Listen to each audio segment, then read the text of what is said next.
السلام علیکم ورحمۃ اللہ۔ وعلیکم السلام ورحمۃ اللہ۔ علی بھائی، مجلس نمبر 65 میں پہلا سوال بہت ہی امپورٹنٹ ہے، شرک سے متعلق ہے۔ اہل تشیع کے پلیٹ فارم سے بعض مبلغین کی جانب سے جو سر عام شرک پھیلایا جا رہا ہے اور معاذ اللہ مولا علی علیہ السلام کے علی خالق، علی رازق اور علی جل جلالہ جیسے کفریات بکے جا رہے ہیں، آخر ان کا ذمہ دار کون ہے؟ لیکن یہ بہت بڑا ظلم ہے اور یہ اس وقت تقریباً اپنی ایکسٹریم کو پہنچ چکا ہے، خصوصاً ہمارے سب کانٹیننٹ کے اندر۔ اور اس طرح کے جب بھی کوئی معاملات ہوتے ہیں تو اس میں اولین ذمہ دار ظاہر ہے علماء سو ہوتے ہیں۔ علماء حق کی نہیں میں بات کرتا، اہل تشیع کے ہاں بھی جو علماء سو ہیں جن کی اکثریت ذاکرین کے اندر پائی جاتی ہے، وہ بیسیکلی مجرم ہیں اس سارے معاملے میں، کہ جنہوں نے اب یعنی ایک طرف مکتب اہل بیت کی بات ہو رہی ہے اور کئی ایک چیزیں جو اہل سنت کے ہاں اس طریقے سے لوگوں کو کلیئر نہیں ہیں لیکن شیعہ کے ہاں ان کو کلیئر ہے، جیسے غدیر خم کی حدیث ہے، من کنت مولا فہذا علی مولا۔ اس حدیث میں نبی علیہ السلام نے دو بھاری چیزیں جو چھوڑی تھیں، صحیح مسلم میں اوپر تلے 4 احادیث ہیں انٹرنیشنل نمبر کے مطابق 6225 سے لے کے 6228 تک۔ آپ نے مکے سے مدینے آتے ہوئے خم نامی گاؤں میں خطبہ دیا اور فرمایا، اے لوگو آگاہ ہو جاؤ، میں بھی ایک انسان ہوں، قریب ہے کہ اللہ کا قاصد یعنی موت کا فرشتہ میرے پاس آئے اور میں اس کی دعوت قبول کر لوں۔ میں اپنے باتوں میں 2 بھاری چیزیں چھوڑ کے جا رہا ہوں، ان میں سے پہلی چیز اللہ کی کتاب ہے، اس میں ہدایت ہے، اس میں نور ہے، تم اللہ کی کتاب کو پکڑو، اپنا تعلق اس کتاب کے ساتھ مضبوط کرو۔ اللہ کی کتاب اللہ کی رسی ہے، جو اسے پکڑے گا ہدایت پہ ہوگا، جو چھوڑ دے گا گمراہ ہو جائے گا۔ اور دوسری بھاری چیز میرے اہل بیت ہیں، میں اپنے اہل بیت کے معاملے میں تمہیں اللہ کا خوف دلاتا ہوں، میں اپنے اہل بیت کے معاملے میں تمہیں اللہ کا خوف دلاتا ہوں، میں اپنے اہل بیت کے معاملے میں تمہیں اللہ کا خوف دلاتا ہوں۔ امت نے بالکل الٹ کام کیا، نہ قرآن کو پکڑا نہ اہل بیت کو چھوڑا، یعنی قرآن کو پکڑنے کا حکم تھا، قرآن کو چھوڑ دیا، اور اہل بیت کے ساتھ حسن سلوک کا حکم تھا، اہل بیت کو چھوڑا نہیں، سب کو ہی قتل کر دیا۔ امت بالکل الٹ چلی۔ اب یہاں پہ غدیر خم پہ میرے کئی ایک کلپ یوٹیوب پہ لاکھوں لوگ دیکھ چکے ہیں۔ میں آج اس حدیث کو بیان کرنا مقصد نہیں تھا، بلکہ اس حدیث کی کورالری کے طور پہ میں توحید کی بات کروں گا کہ اہل تشیع کے ہاں بڑے دعوے دار ہیں وہ کہ ہم مکتب اہل بیت کو فالو کرنے والے لوگ ہیں۔ تو غدیر خم پہ تو نبی علیہ السلام نے قرآن کو پکڑنے کا، اہل بیت کے ساتھ اس نے سلوک کا حکم دیا تھا۔ یہ جو کچھ اہل تشیع کے ممبروں سے شرک بیان ہو رہا ہے، غالی رافضیوں کے، یہ کیا تعلیمات تھی اہل بیت کی؟ آپ دعائے کمیل بڑی اہل تشیع کے ہاں یعنی ایک ریناؤنڈ ہے، وہ پڑھ کے دیکھیں، اس طرح کی کوئی دعا توحید سے بھری ہوئی آپ کو اہل سنت کی کتابوں میں نہیں ملے گی۔ نہج البلاغہ میں مولا علی رضی اللہ تعالیٰ عنہ علیہ السلام کے خطبات قرآن کے حوالے سے اور توحید کے حوالے سے پڑھ کے دیکھیں، کمال کے خطبات ہیں، ان میں تو شرک قریب پھٹک ہی نہیں سکتا۔ پھر اصول الکافی جو حدیث کی بنیادی کتاب ہے اہل تشیع کے ہاں، جس طرح ہمارے ہاں صحیح بخاری اور صحیح مسلم ہے، اس میں اگر آپ شروع میں چیپٹر پڑھیں کتاب الکفر والایمان، سر اتنی گاڑی توحید ہے اور اتنی ننگی تلوار ہے اس میں توحید کی کہ اس طرح کی آپ کو سخت احادیث بخاری مسلم میں نہیں توحید کے حوالے سے ملیں گی۔ اور سب سے بڑھ کے قرآن جو غدیر خم پہ چھوڑا، قرآن کی توحید جو ہے تو بالکل ننگی تلوار ہے۔ لیکن جب جاہل علماء، علماء سو، جاہل ذاکرین ممبروں پر بیٹھیں اور امت کو لوریاں سنانا شروع کر دیں تو وہ پھر غلو کریں گے، اور اس کا رزلٹ اس وقت یہ ہے کہ پہلے یہ فتنہ سب کانٹیننٹ میں اس طرح نہیں تھا، ایران میں تو اللہ کا فضل ہے کہ اس طرح کے معاملات نہیں ہیں۔ شام میں نصیریہ ایک فرقہ ہے اہل تشیع کا، جو مولا علی کو خدا مانتے ہیں، نعوذ باللہ، الوہیت کلیم کرتے ہیں۔ اہل تشیع کے علماء نے ان کی باقاعدہ تکفیر کی ہے۔ ایران کے جو اس وقت بھی جو ان کے سپریم لیڈر بھی ہیں اور آیت اللہ ہیں، خامنائی صاحب، کلیئر کٹ وہ تکفیر کرتے ہیں ان کی، جو مولا علی کے بارے میں الوہیت کلیم کریں رضی اللہ تعالیٰ عنہ علیہ السلام۔ اب انہی کے معاملات یہاں پہ بھی چلنے شروع ہو گئے ہیں۔ یہاں پہ ممبروں سے وہ مولا علی جل جلالہ نعوذ باللہ، بلکہ وہ مولا حسین جل جلالہ، اور وہ کہتے ہیں اہل بیت جو کائنات کا نظام نعوذ باللہ اہل بیت چلا رہے ہیں۔ اور بھائی یہ کائنات اللہ نے بنائی ہے، یہ کائنات کا نظام بھی اللہ چلا رہا ہے۔ مولا علی کو بھی اللہ نے بنایا ہے، اور مولا علی کو اللہ نے موت دے دی، اب وہ قیامت تک جنتوں میں زندہ ہیں، دنیا سے ان کی موت ہو چکی، کوئی دنیا کا نظام نہیں چلا رہے مولا علی۔ اور قیامت والے دن مولا علی نے ان کو پکڑ کے نا تو دوزخ میں دھکا دینا ہے، جنہوں نے مولا علی کے نام کے اوپر یہ شرک شروع کیا ہے۔ لیکن اب ان کی زبانوں کو کون لگام دے؟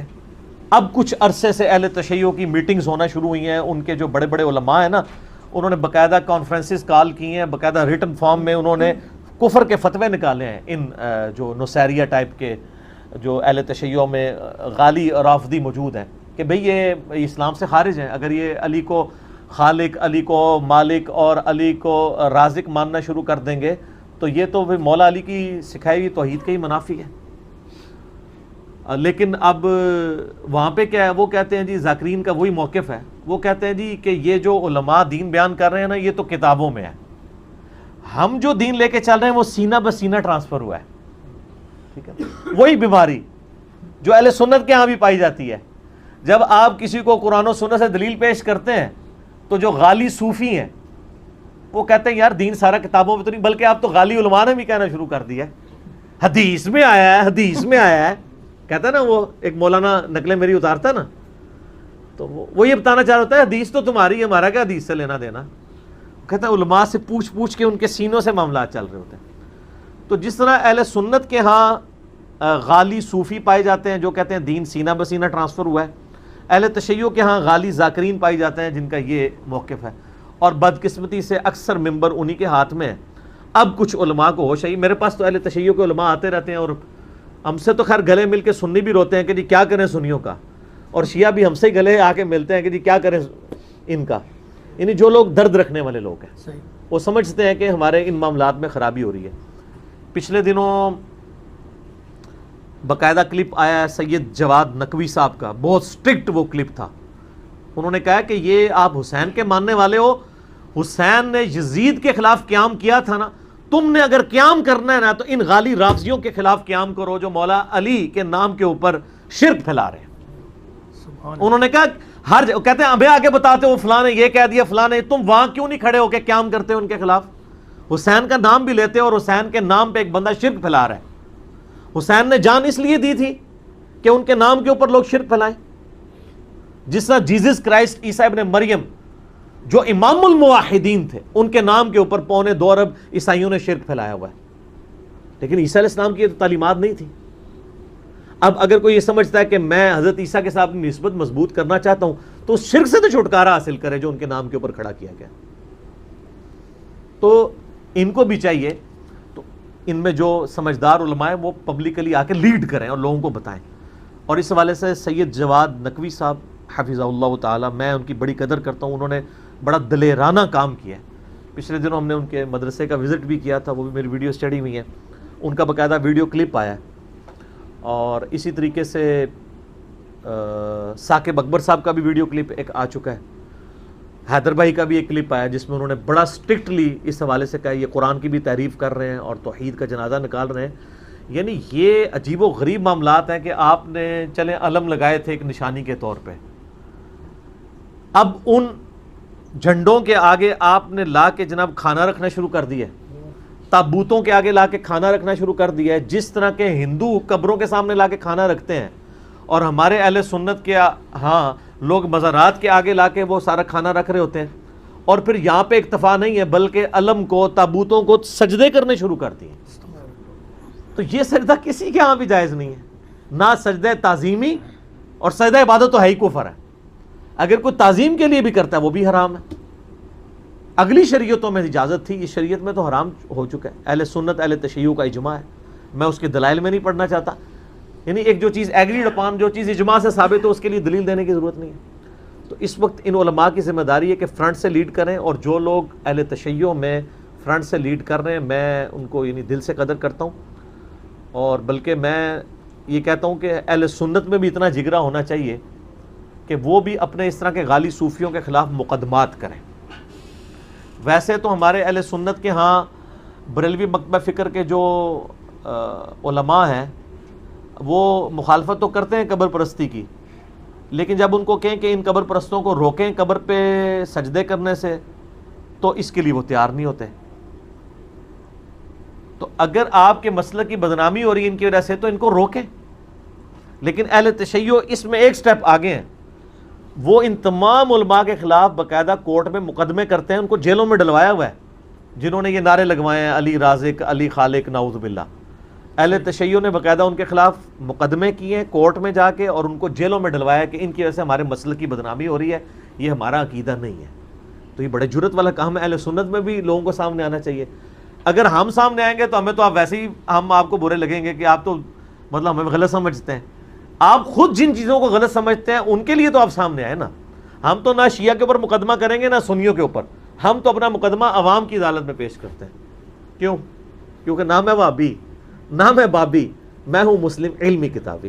نہ ہم سو کارڈ کو علمی بات کریں اسے وہابی کہتے ہیں، نہ ہم بابی ہیں، نہ ہم بابوں کا دفاع کرنے والے بابی ہیں. ہم علمی کتابی مسلم ہیں. ہم عوام الناس کی عدالت میں اپنا مقدمہ پیش کرتے ہیں کہ یہ غلط ہو رہا ہے، اس کو روکا جائے. اور اسٹرکٹلی اس کے لیے علماء کی ذمہ داری ہے کہ سامنے آئیں اور ایسے لوگوں کو ممبروں سے الگ کریں، ان کا حقہ پانی بند کریں. اور میں اہل تشیع کی عوام سے بھی کہوں گا کہ اپنے ممبروں کے اوپر ایسے لوگوں کو جگہ نہ دیں جو اس قسم کی خرافات پھیلا رہے ہیں. اور وہ ائمہ اہل بیت جو توحید کے امام تھے، جنہوں نے توحید کے لیے کہ دفاع کے لیے اپنی جانیں دی ہیں، انہی اماموں کے نام کے اوپر آپ شرک کھڑا کرنا شروع کر دیں. جس طرح کہ عیسیٰ علیہ السلام جو کہ توحید کے امام تھے، ان کے نام پر کرسچینٹی نے جو ہے وہ عیسائیت کی بگڑی ہوئی شکل عوام الناس کے سامنے لے آئے. باقی ان ہستیوں سے ہمیں ظاہر ہے کوئی نہیں، ان ہستیوں کی محبت تو ہمارے ایمان کا حصہ ہے اہل بیت کی، لیکن محبت میں یہ غلوف نہ ہو کہ ان کو خدا کے درجے پہ فائز کر دیا جائے. ہم دنیا میں ہر ہستی سے محبت کس کی وجہ سے کرتے ہیں؟ اللہ کی وجہ سے. جامع ترمذی میں حدیث ہے، اللہ سے محبت کرو کہ اس نے تمہیں نعمتوں سے نوازا ہے، اور مجھ سے محبت کرو کیونکہ میں اللہ کا رسول ہوں، اور میرے اہل بیت سے محبت کرو کیونکہ ان کی نسبت میرے ساتھ ہے. تو یہ ساری نسبتیں الٹیمیٹلی ہم ان نسبتوں کو ان کی جو عقیدتوں اور محبتوں کا دم بھرتے ہیں، کس بنیاد پہ؟ اللہ کی وجہ سے. اگر اللہ ہی نکل گیا تو کسی شخص کو رسول اللہ کی محبت، اہل بیت کی محبت، صحابہ کی محبت، بزرگوں کی محبت کیا کام دے سکتی ہے؟ Not at all. شرک is the most sensitive issue in the sight of Allah. Allah کے حضور شرک ایسا معاملہ ہے، ایسا حساس معاملہ کوئی نہیں ہے. کیٹاگوریکلی قرآن حکیم میں 2 دفعہ مینشن ہوا ہے، سورۃ النساء نمبر 48 اور 116 میں، ان اللہ لا یغفر ان یشرک بہ ویغفر ما دون ذلک لمن یشاء. اللہ اس گناہ کو تو کبھی معاف نہیں کرے گا کہ کوئی شخص قیامت والے دن شرک کے ساتھ اللہ کے سامنے پیش ہوا. اس کے علاوہ جتنے گناہ ہیں جس کے لیے چاہے گا معاف کر دے گا، شرک نہیں معاف کرے گا. نہ چاہے گا کہ شرک معاف کرے. یہ بھی ذہن میں رکھیے گا. وَمَن يُشْرِكْ بِاللَّهِ فَقَدْ ضَلَّ ضَلَالًا بَعِيدًا. جو شرک میں پڑا وہ گمراہی میں دور جا کے گر پڑا. اور پھر عیسیٰ علیہ السلام کی اللہ تعالیٰ صفائی پیش کر رہا ہے. اللہ تعالیٰ فرماتا ہے کہ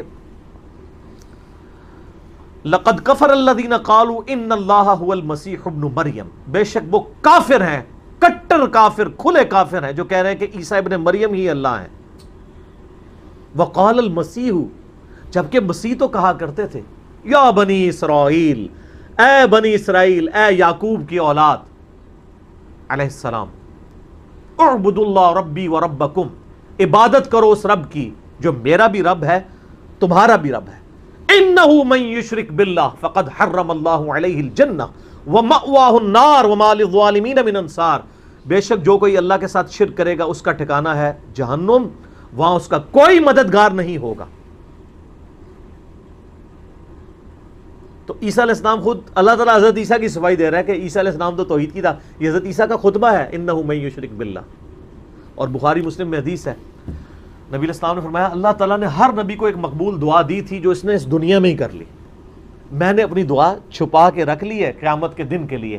میں اس دعا کی برکت سے اپنے امتیوں کی شفاعت کروں گا اور میری شفاعت سے میرے ہر امتی کو نفع پہنچے گا سوائے اس شخص کے کہ جس نے اللہ کے ساتھ کسی قسم کا شرک کیا ہوا.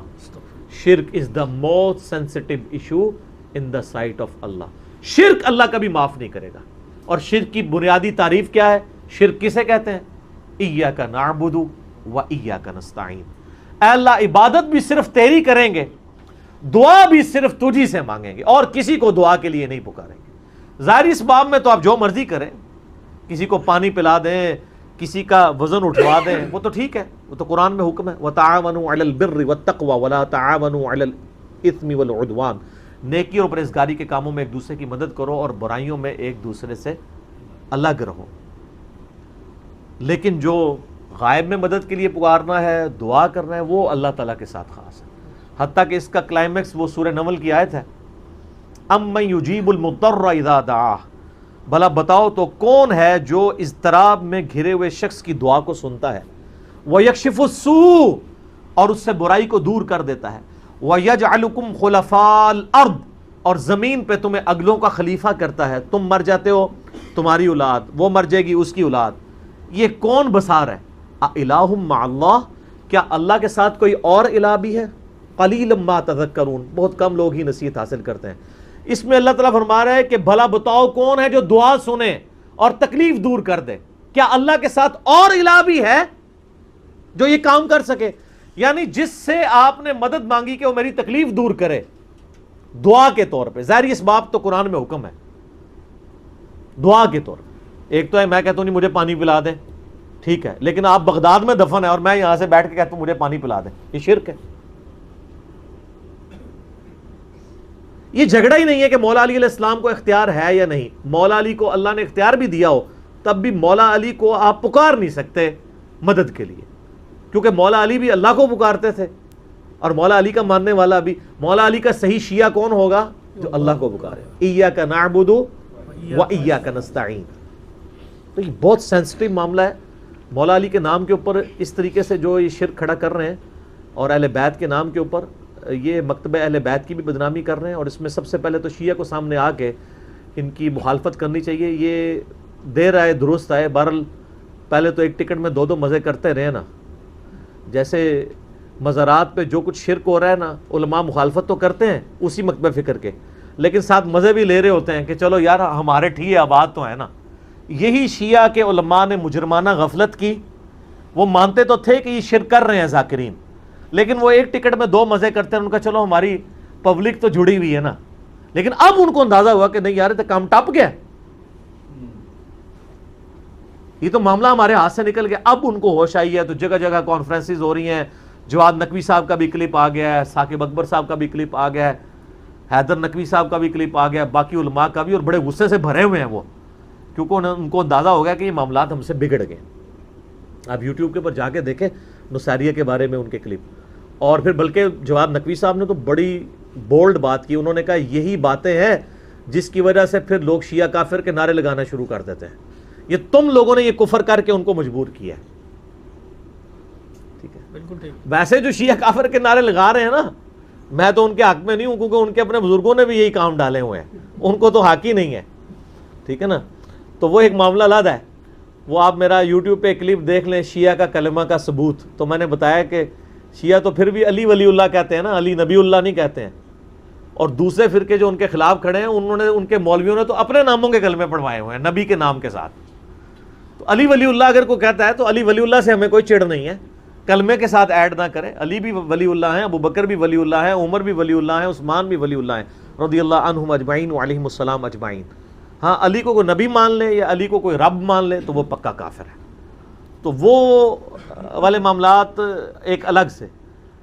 اور یہاں پہ اہل سنت کی بھی ذمہ داری ہے کہ ان کے اندر جو غالی صوفی ہیں اور وہ اس قسم کے نعرے لگوا رہے ہیں, اور وہ ذکر خفی کی بنیاد کے اوپر وہ جس طریقے سے یعنی حلولیت کا اور وحدت الوجود کی ایک بگڑی ہوئی شکل مانتے ہوئے عجیب و غریب قسم کے یعنی. اور یہاں پہ بھی ایک اس طرح کا ایک طبقہ تھا, میں آن ایئر ان کا نام نہیں لیتا کیونکہ وہ پھر ایک بڑا کنٹروورشل ایشو بن جائے گا. اوورال بریلوی علماء نے خود یعنی اس ایک خاص طبقے کو اپنے مکتبہ فکر سے فتوے لگا کے باہر نکال دیا, کفر کے فتوے ان کے اوپر لگائے, اسی وجہ سے کہ وہ اس طرح کا شرک یعنی ننگا شرک کرنا شروع ہو گئے تھے. لیکن شرک چاہے ننگا ہو یا چھپا ہوا ہو، دونوں ہی شرک منع ہے. عبادت کی ہر شکل اللہ کے علاوہ کسی اور کے لیے منع ہے، اور اس کی اعلیٰ ترین شکل وَإِيَّاكَ نَسْتَعِينُ، یہ تو خاص اللہ کے ساتھ ہے. اس لیے اللہ نے اسے اسپیشلی ذکر کیا ہے کہ عبادت بھی اللہ کی اور دعا بھی اللہ سے. حالانکہ دعا خود سے عبادت تھی، الگ سے ذکر کی ضرورت ہی نہیں، لیکن اللہ کو پتا تھا زیادہ شرک اسی میں ہونا ہے. اس امت میں شرک فی صفات والا جو معاملہ ہے نا، اس میں بڑا شرک یہی والا ہوا ہے. فی ذات تو بہت کم شرک ہے. یعنی ہمارے ہاں یہ چند غالی نصیریہ ہیں، کچھ غالی صوفی ہیں جو ذات میں شرک کریں، ورنہ اوورال سب اللہ کو ایک ہی مانتے ہیں. صفات میں جو شرک آیا نا، غیر اللہ کو استعانت کے لیے استغاثے کرنا، یہ بڑا خطرناک معاملہ ہے. اور میں آپ کو مزے کی بات بتاؤں، آپ اگر پازیٹیولی دعوت پیش کریں تو بڑے ایفیکٹ اس کے نکلتے ہیں. یہ کوئی 2010 یا 11 کی بات ہے. میں اسلام آباد میں I-10 میں ایک اہل تشیع بھائی تھے، انہوں نے مجھے یعنی افطار کے اوپر بلایا. رمضان کا ہی مہینہ تھا. کچھ 7-8 ان کے بھائی بیٹھے ہوئے تھے. وہ خود بھی بہت بڑے عالم دین ہیں، میں نام نہیں لیتا، پھر وہ ایک پرسنل بات ہو جائے گی. تو وہاں پہ بیٹھے ہوئے نا یہی استعانت کا مسئلہ چھڑ گیا. میں نے کہا یا علی مدد نہ کہیں، آپ ویسے مولا علی سے محبت کا اظہار کریں لیکن مدد کے لیے نہ پکاریں. تو وہ کہنے لگے نہیں، ہم تو ان کو وسیلہ اور توسل سمجھتے ہیں، اللہ ہی کو پکارتے ہیں ہم، لیکن یا علی مدد کا مطلب آپ کو سمجھ نہیں آیا. میں نے کہا یار مجھے اردو نہیں آتی ہے، مجھے عربی نہیں آتی ہے. وہ کہتے ہیں یا علی مدد کا مطلب یہ ہوتا ہے کہ اے اللہ ہماری مدد کر علی کے وسیلے سے. میں نے کہا یہ تو نہیں ہے، اس کے لیے تو یہی جملہ بولا جائے گا جو آپ بول رہے ہیں. آپ تو ڈائریکٹ یہ الفاظ استعمال کرتے ہیں. یا اہل سنت کے ہاں لوگ یا شیخ عبد القادر جیلانی المدد کہہ رہے ہوتے ہیں، تو یہ تو منع ہے. پھر وہ خیر تھوڑا کھل کے سامنے ہے. وہ کہنے لگے دیکھیں نہیں قرآن میں بھی تو آیا نا وَاسْتَعِينُوا بِالصَّبْرِ وَالصَّلَاةِ، صبر اور نماز کے ذریعے مدد چاہو. میں نے کہا آگے بھی پڑھو نا ان اللہ مع الصابرین. تو میں نے کہا اس کا مطلب کیا ہے؟ کہتے ہیں دیکھیں نہیں صبر اور نماز بھی تو غیر اللہ ہے. تو میں نے کہا اگر صبر اور نماز غیر اللہ ہے اور اس کی مدد مانگی جا رہی ہے تو پھر آپ صبح و شام کہتے ہیں المدد یا نماز، المدد یا صبر، میری مدد فرمائیے. کہتے ہیں نہیں. تو میں نے کہا کیا مطلب ہوا اس کا؟ پھر کہتا ہے اس کا مطلب ہے آپ نماز پڑھو تو اللہ کی مدد آ جائے گی. میں نے کہا ہاں یہی مطلب ہے نا. تو مولا علی کی سنت پہ چلو، مولا علی کے طریقے کے اوپر چلو تو اللہ کی مدد آ جائے گی. مولا علی کو تو نہ پکارو. کوئی کہتا ہے المدد یا نماز، المدد یا صبر. اچھا پھر کہتے ہیں جی ہاں یہ تو بات سمجھ آ گئی، بتائیں ممانعت کہاں ہے؟ پھر میں نے سورہ نمل کی وہ آیت پڑھی امن یجیب المضطر اذا دعا ویکشف السوء ویجعلکم خلفاء الارض االہ مع اللہ قلیلا ما تذکرون. میں نے کہا اس آیت میں واضح آیا ہے کہ جو اللہ کے علاوہ کسی اور کو دعا کے لیے پکارنا سمجھتا ہے نا، وہ اسے خدا بنائے ہوئے ہے، معبود بنائے ہوئے ہے. کیونکہ اللہ تو کہہ رہا ہے کیا اللہ کے ساتھ کوئی اور الہ بھی ہے جس سے دعا مانگو؟ میں نے کہا یہ واضح ثبوت ہے کہ یہ شرک ہے. اچھا وہ آئے مائے شائیں کرنا شروع ہو گئے، لیکن وہاں جتنے 7-8 شیعہ بھائی باقی بیٹھے تھے نا، میں نے قرآن بھی انہی کا منگوایا. میں نے کہا جی مجھے بتائیں. انہوں نے کہا نہیں جی انجینئر صاحب آپ کی بات بالکل صحیح ہے، جو دلائل ہے نا وہ یہی، قرآن کی آیت تو یہی بتاتی ہے. تو الحمدللہ کئی لوگ دعوت قبول کر لیتے ہیں. اگر کوئی ہٹ دھرمی پہ اتر آئے تو اس کا تو کوئی علاج نہیں، ہم تو صرف بات پہنچا سکتے ہیں. باقی میں نے محنت کر کے ایک لیکچر بھی ریکارڈ کروا دیا ہے، مسئلہ نمبر 3 دعا صرف اللہ ہی سے. میری زندگی کے بہترین لیکچرز میں سے وہ ہزاروں لوگوں کی عقیدہ توحید کی اصلاح کا سبب بنا ہے، جس میں نے اپنا یہ ریسرچ پیپر نمبر 3 دعا صرف اللہ ہی سے، اس کو میں نے باقاعدہ اس میں پڑھایا ہے پورے ریسرچ پیپر کو. 8 پیجز پہ سارے شیطانی وسوسے جو عقیدہ استعانت کے حوالے سے یہ پیش کرتے ہیں میں نے سب کے سب کور کیے ہیں. پچھلے دنوں میرا ایک کلپ اپلوڈ ہوا ہے یا رسول اللہ انظر حالنا پہ صحیح عقیدہ، وہ بھی آپ دیکھ سکتے ہیں. دعا صرف اللہ ہی سے مسئلہ نمبر 3 دیکھیں، اور اسی کی ایکسٹینشن ہے مسئلہ نمبر 43 وسیلہ اور توسل کے صحیح احکام و مسائل. تو انشاءاللہ تعالی عقیدہ توحید کے حوالے سے آپ کی اصلاح ہو جائے گی انشاءاللہ. یہ بھی شرک خفی کے اوپر تھوڑا سا بتاؤ. شرک خفی جو ہے نا وہ تو ہے ریاکاری، اس کے اوپر تو ہم پچھلی دفعہ بول چکے ہیں باقاعدہ. رونا نہ آئے تو رونے جیسی شکل بنانا. تو اس میں میں نے بتایا تھا نا کہ یہ شکلیں ہی بنا کے تو کہانیاں کرائیاں نے ان تک انہوں نے، تو یہ صرف رونے والی شکلیں نہیں بنائی ہیں، باقی بھی ساری شکلیں ہی ہیں. کیونکہ ان کو ایک کلیہ بتا دیا گیا ہے کہ رونا نہ ہے تو رونے جیسی شکل بنا لیں. اس وقت ٹی وی اینکرز رمضان نشریات کے اوپر اور کئی مولوی جو دعائیں کروا رہے ہیں اور جس طریقے سے انہوں نے ایکٹنگ اڈاپٹ کی ہوئی ہے وہ آپ کے سامنے. تو شرک خفی جو ہے نا وہ ہے ریاکاری. جو مسند احمد میں حدیث ہے جس نے دکھلاوے کے لیے روزہ رکھا اس نے شرک کیا, جس نے دکھلاوے کے لیے نماز پڑھی اس نے شرک کیا, جس نے دکھلاوے کے لیے صدقہ کیا اس نے شرک کیا. تو شرک خفی جو ہے اس کا معاملہ ڈیفرنٹ ہے, اس کے اوپر تو لوگ اتنا زور بھی نہیں دیتے اس لیے کہ وہ آلریڈی لوگوں کو پتہ ہی ہوتا ہے اور انہوں نے چھوڑنا بھی کوئی نہیں ہوتا. لیکن یہ یاد رکھیے گا یہ جو ہمیشہ کے لیے دوزخ اور ناکامیاں ہیں یہ شرک خفی کے لیے نہیں ہے, وہ شرک جلی کے لیے. جو شرک جلی میں نے ڈسکس کیا, شرک خفی قابل معافی ہے, شرک جلی جو ہے وہ ناقابل معافی. ٹھیک ہے, جزاکم اللہ خیر.